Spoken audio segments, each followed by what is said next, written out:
We're back with Shane Shifflett, who is a reporter at the Wall Street Journal, and he's here today to talk about how the transition from coal to green energy is impacting jobs in different parts of the country. Shane, good morning. Good morning. Thanks for having me. So, first of all, let's start with how you came up with this story and what you did to report it out. Sure.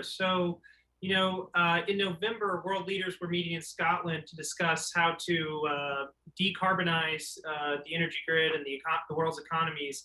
And one of the central questions I had and my editors at the Journal had were, what is this going to cost? What will it cost to turn the energy grid green and sort of reduce carbon emissions?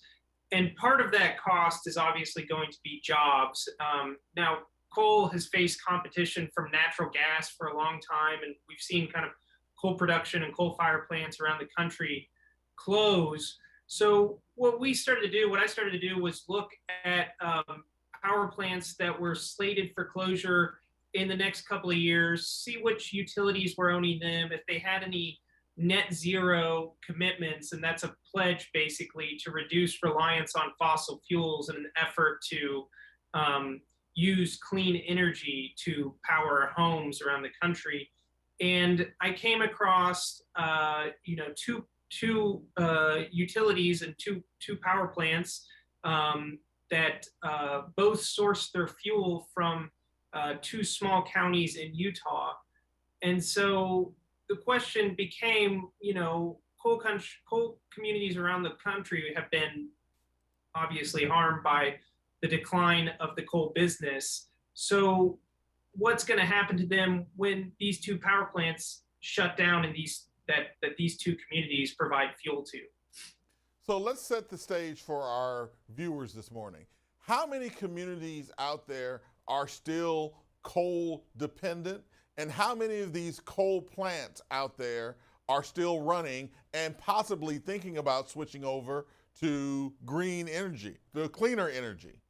Sure. So I believe I don't have the exact number of counties, but it's over 100. I think it's about 150 communities around the country that are coal dependent, meaning their tax base and employment basically relies on some large coal producer or coal company.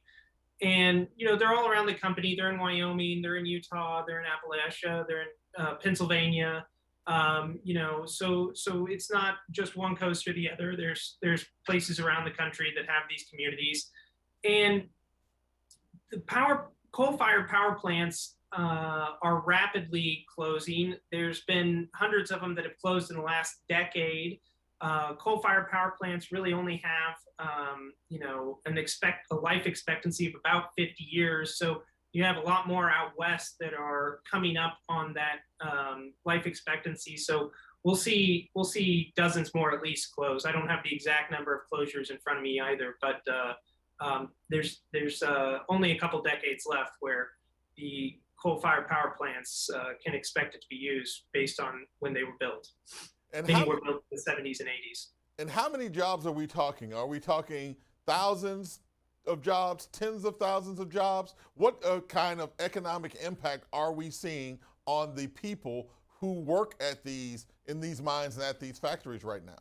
Sure. Well, green energy jobs, in particular wind and solar, already outnumber um, coal mining jobs and coal related jobs. I think there's fewer than 100,000 jobs for coal miners and coal related employment positions around the country, according to the Bureau of Labor Statistics. And in the two counties that I looked at in particular, Carbon and Emery counties in Utah, while they may not be the biggest employer all the time, they are the highest paying jobs. They often provide benefits. So, while these might be kind of a minority of the jobs in the grander scope of the economy, for these communities, they pay high wages and they provide benefits for their workers. So they're very important jobs. Where the rest of the jobs in these communities are often sort of service sector jobs that pay an hourly wage, won't have health care, things like that. So For the families that work at coal mines, these jobs are particularly important because there's not a job to replace it in these communities. We heard a lot back during the early NAFTA manufacturing days how the current job may be going away, but there'll be new jobs. They'll be replaced by these other jobs. We're hearing the same thing when it comes to coal. These coal mines and these coal-fired factories may be going away, but new green jobs are coming. Are these new jobs they promise that are coming to the same places that are losing these coal jobs?